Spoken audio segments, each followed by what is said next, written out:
kàyéfì ńlá ni ìròyìn náà mà jẹ́ ní ìgbà tí àṣírí tú wípé àwọn gómìnà kan pàápàá ní ilẹ̀ Yorùbá ti wá ń bì àti ní apá gúúsù Nàìjíríà tó ń pè ní Southern Nigeria wọ́n mà ti ń múlẹ̀ wọ́n ti ń múlẹ̀ fáwọn alága ìjọba ìbílẹ̀ abẹ́ wọn yìí pé lábẹ́ bó ti wù kó rí bí òfin bá padà fẹsẹ̀ múlẹ̀ tán yìí pé owó tó dé sọ́dọ̀ wọn látọ̀dọ̀ ìjọba àpapọ̀ Nàìjíríà kò ní dé ọ̀dọ̀ àwọn gómìnà mọ́ ìpè kan múlẹ̀ ò wípé lábẹ́ bó ti wù kó rí àwọn yóò sì máa fún àwọn èèyàn àwọn gómìnà ní owó nínú owó àwọn. Kí ọ̀rọ̀ ilé yé yín dáadáa ẹ rántí pé inú oṣù keje ọdún tá a wà yìí ní ìjọba àpapọ̀ lábẹ́ ààrẹ Bọ́lá Ahmed Tinubu ló gbé àwọn gómìnà mẹ́rìndínlógójì orílẹ̀-èdè yìí 36 governors ló gbé wọn lọ sí ilé ẹjọ́ tó ga jùlọ ní Nàìjíríà ìyẹn Supreme Court of Nigeria lórí pé kí wọ́n fún àwọn ìjọba ìbílẹ̀ ní òmìnira ìtòlóyìnbó ń pè ní local government autonomy láti jẹ́ kí ó jẹ́ pé owó tí ìjọba àpapọ̀ bá ń fún àwọn ìjọba ìbílẹ̀ àpò àwọn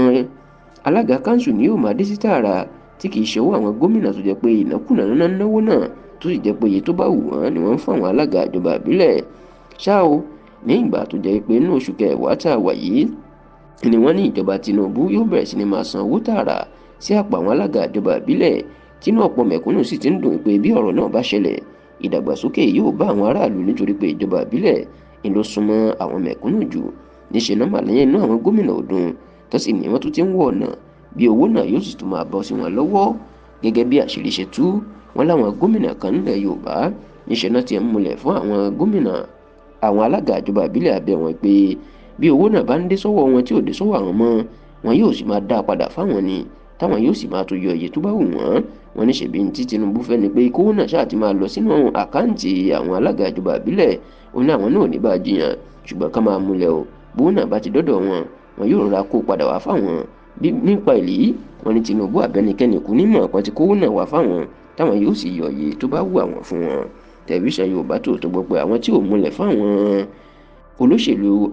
alága ìjọba ìbílẹ̀ àwọn pé wọ́n tọwọ́ wọn bọ̀wé àdéhùn ni pàápàá ń gbòjẹ́ pé àwọn náà ìlú yàn wọ́n sí ipò alága tó sì jẹ́ pé òfin tán náà ń fún wọn ni pé bí wọ́n bá lè múlẹ̀ tàbí tọwọ́ bọ̀wé àdéhùn àwọn ò ní jẹ́ kán jẹ́ alága ìyẹn pé wọn yóò máa kó owó tó bá ń dé sọ́dọ̀ wọn látọ̀dọ̀ ìjọba àpapọ̀ wọn yóò máa kó sílẹ̀ fún àwọn ni.